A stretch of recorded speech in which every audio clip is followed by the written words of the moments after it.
नमस्कार दोस्तों, प्राचीन समय की बात है। एक बार सभी नवग्रहों सूर्य, चंद्रमा, मंगल, बुध, बृहस्पति, शुक्र, शनि, राहु और केतु सभी में विवाद छिड़ गया कि सब में बड़ा कौन है।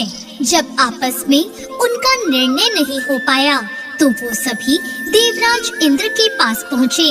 इंद्रदेव इस सब को देखकर घबरा गए और इस निर्णय को देने में उन्होंने असमर्थता जताई। लेकिन उन्होंने कहा कि इस समय पृथ्वी पर राजा विक्रमादित्य हैं, जो कि बहुत न्यायप्रिय हैं। वे ही इसका निर्णय कर सकते हैं। सभी ग्रह एक साथ राजा विक्रमादित्य के पास पहुँचे और उन्हें अपने विवाद का कारण बताया। साथ ही उन्होंने कहा कि आप ही निर्णय लेकर बताएं कि हम में सबसे बड़ा कौन है। राजा इस समस्या से चिंतित हो उठे, क्योंकि वे जानते थे कि जिसको भी उन्होंने छोटा बताया वो ही नाराज हो जाएगा। तब राजा को एक उपाय सूझा और उन्होंने स्वर्ण, रजत, कांस्य, पीतल, सीसा, रांगा, जस्ता, अभ्रक और लोहा इन सभी से 9 सिंहासन बनवाए और उन्हें इसी क्रम में रख दिया। फिर उन्होंने सबसे निवेदन किया कि आप सभी अपने सिंहासन को ग्रहण करें। जो अंत में सिंहासन पर बैठेगा वो ही सबसे छोटा होगा। और इसके अनुसार लोहे का सिंहासन बाद में होने के कारण शनिदेव सबसे बाद में बैठे और वो ही सबसे छोटे कहलाए। और शनिदेव ने सोचा कि राजा ने ये जानबूझकर किया है। उन्होंने नाराज होकर राजा से कहा, राजा तू मुझे नहीं जानता। सूर्य एक राशि में 1 महीना, चंद्रमा 2.25 महीना 2 दिन, मंगल 1.5 महीना, बृहस्पति 13 महीने और बुध और शुक्र एक महीने में विचरण करते हैं। परंतु मैं 2.5 से 7.5 साल तक रहता हूँ। बड़े बड़ों का मैंने विनाश किया है। श्री राम की 7.5 आने पर उन्हें वनवास हो गया और रावण की 7.5 आने पर उसकी लंका को बंदरों की सेना से परास्त होना पड़ा। और अब तुम भी मुझसे सावधान रहना। ऐसा कहकर नाराज हुए शनिदेव वहाँ से चले गए। कुछ समय बाद राजा की 7.5 आई। तब शनिदेव घोड़े के सौदागर बनकर उसके राज पे पहुँचे। उनके पास कई बढ़िया घोड़े थे। राजा ने जब ये समाचार सुना तो उसने अपने अश्वपाल को अच्छे घोड़े खरीदने की आज्ञा दी। राजा के अश्वपाल ने कई अच्छे घोड़े खरीदे और एक सर्वोत्तम घोड़े को राजा की सवारी के लिए रख दिया। और जैसे ही राजा उस घोड़े पर बैठा, वो घोड़ा सरपट वन की ओर भाग पड़ा। वन में पहुंचकर वो अंतर्ध्यान हो गया और राजा भूखा प्यासा भटकता रहा। और तब एक ग्वाले ने राजा को पानी पिलाया। राजा ने प्रसन्न होकर उसे अपनी अंगूठी दे दी और अंगूठी को देकर राजा नगर की ओर चल पड़ा। वहाँ उसने अपना नाम उज्जैन का एक निवासी बताया। वहाँ एक सेठ की दुकान पर जाकर राजा ने पानी पिया और कुछ आराम भी किया। और भाग्यवश उस दिन सेठ की बहुत बिक्री हुई। सेठ ने उसे बहुत भाग्यशाली समझा और उसे खाना खिलाने अपने साथ घर ले आया। जब राजा सेठ के यहाँ एक कमरे में बैठा था तो उसने देखा खूंटी पर एक हार टंगा है और उस हार को खूंटी निकल रही है।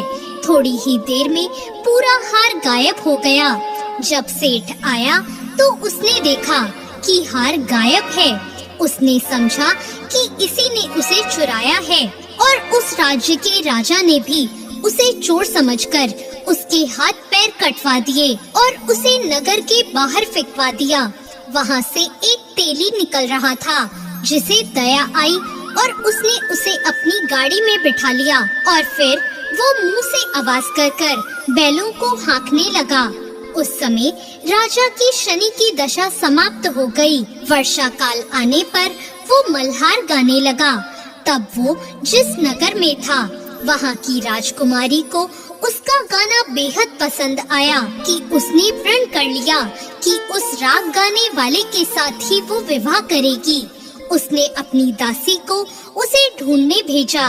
दासी ने बताया कि वो एक ऐसा आदमी है जिसके हाथ पैर नहीं है, परंतु राजकुमारी नहीं मानी। जब राजकुमारी नहीं मानी तो राजा ने तेली को बुलवाया और उसे विवाह की तैयारी करने को कहा और फिर उसका विवाह राजकुमारी से हो गया। एक दिन सोते हुए शनिदेव ने उस राजा के स्वप्न में आकर कहा, राजन, देखा तुमने मुझे छोटा बताकर कितना दुख झेला है। तब राजा ने उनसे क्षमा मांगी और प्रार्थना की कि हे शनिदेव, जैसा दुख मुझे दिया ऐसा किसी और को मत देना।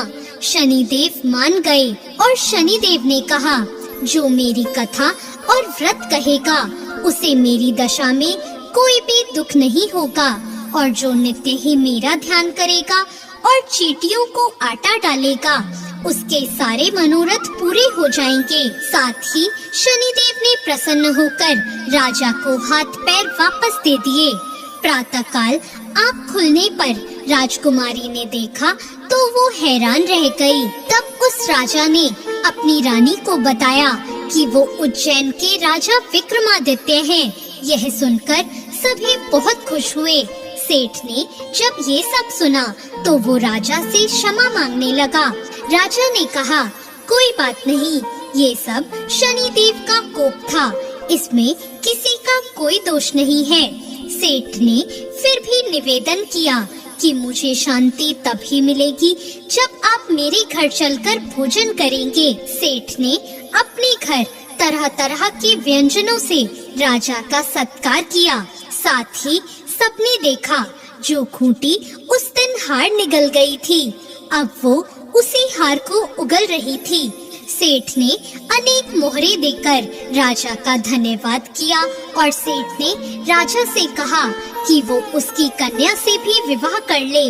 राजा ने इसे स्वीकार कर लिया और कुछ समय बाद राजा अपनी दोनों रानियों के साथ उज्जैन नगरी को चल दिए। उज्जैन की सीमा पर ही उनका खूब स्वागत हुआ। सारे नगर में दीपक जलाए गए और खुशियां मनाई गई। राजा ने घोषणा की कि मैंने शनिदेव को सबसे छोटा बताया था, जबकि असल में वो ही सर्वोपरि हैं। तब से सारे राज्य में शनिदेव की पूजा और कथा नियमित तौर से होने लगी और सारी प्रजा बहुत खुशी और आनंद के साथ अपना जीवन बिताने लगी। जो कोई शनिदेव की इस कथा को सुनता या पढ़ता है उसके सारे दुख दूर हो जाते हैं। तो दोस्तों, कैसी लगी आपको आज की ये कथा?